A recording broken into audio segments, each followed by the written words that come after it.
Are we too fat to fight? I think so. And I know this sounds like a harsh question, but I think it's a valid question. Now, 27% of 17 to 24-year-olds in the United States are overweight, and they're too overweight to serve into the military. That is 9 million potential recruits, and that's per CBS News.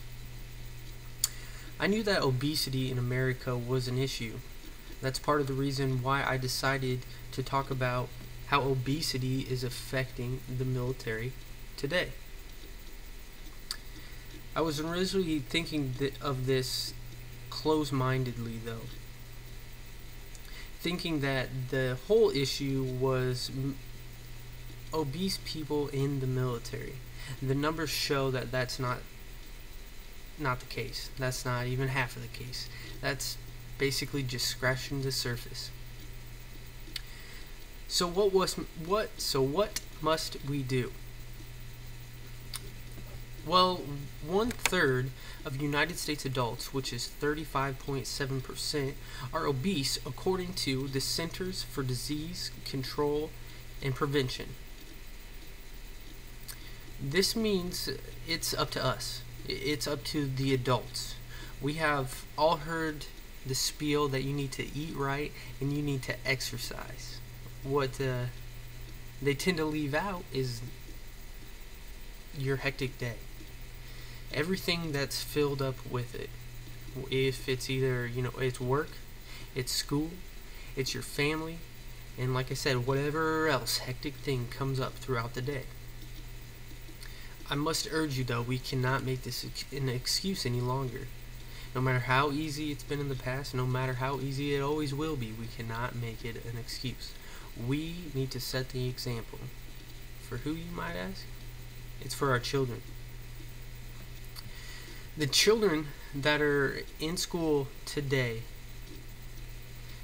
they are going to be joining the military around 2025, and that's also by CBS News.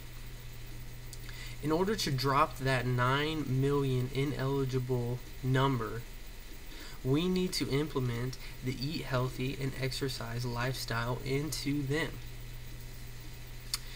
The NFL, they started this fantastic campaign for kids. I'm sure you've seen it, whether watching TV or watching the football games. It's called the Play 60. This is a great thing that they're promoting, and they're promoting children to get outside and to play and exercise for at least an hour a day. Campaigns like this, you can't say it enough. They're great to implement in your child's life. Another thing that I would like to suggest is, now that you're living a healthier lifestyle and you're making yourself a nice healthy lunch, pack one up for your child. Your child has the toughest time to eat healthy at lunch when it comes to school. Like many things nowadays, schools have been hit by budget cuts, and now they don't have the proper money they need for when it comes to school lunch. So what are they doing? Well, this means that they're buying cheaper food. They're buying food that will still feed all these mouths, but that means that this food is not necessarily good for them. It's not good for them at all. It's food that's filled with carbs and very high fat content. I'm sure that you can all agree with me that this is not the first option that we would have for them. So by bringing a lunch to them or packing up a lunch for them, it ensures that it becomes not an option at all. Now, this will affect our military in a great way. This will allow those children who lived a healthy lifestyle that if they want to protect and serve our country, they now can.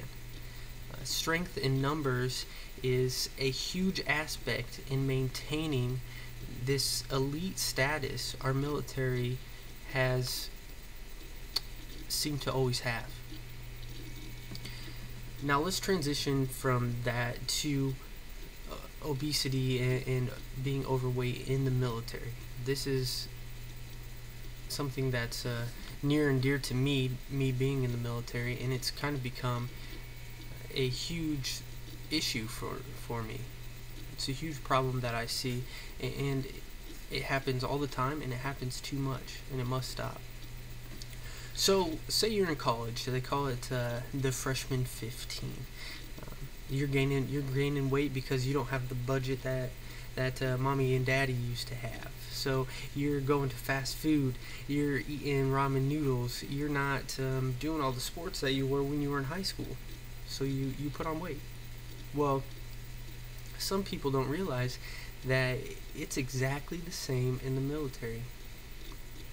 After basic training, most members in the service gain weight in their first year. And then what happens is, say someone gained a little bit too much weight, and now it's coming for them to take their physical fitness test, and they're scared that they're going to fail. And they've seen people do it, and they've heard about it, so what do? Because they don't want to fail. If you fail, eventually you're going to get kicked out of the military. So they go to the medical clinic. And when they go to the medical clinic, they say they're injured. And then they get put on an injured profile that tells them that they don't have to take that physical fitness test. This is a huge flaw in our system, and it must be fixed, because sadly it's being used as a loophole instead of its true intent. Now, I know not everyone's perfect, and I understand that Rome wasn't built in a day, and my goal isn't going to be met overnight. But I feel like if you take these points of suggestion and you implement them into your life, not only will it affect you for the better, but it will affect your children for the better, and it will also have a huge role in the betterment of the military. So basically, we can ensure that our future is a bright one. All I'm asking is that our nation has been come to be known as the Fat Nation. Help me transition it into becoming known as the Fit Nation. Thank you very much.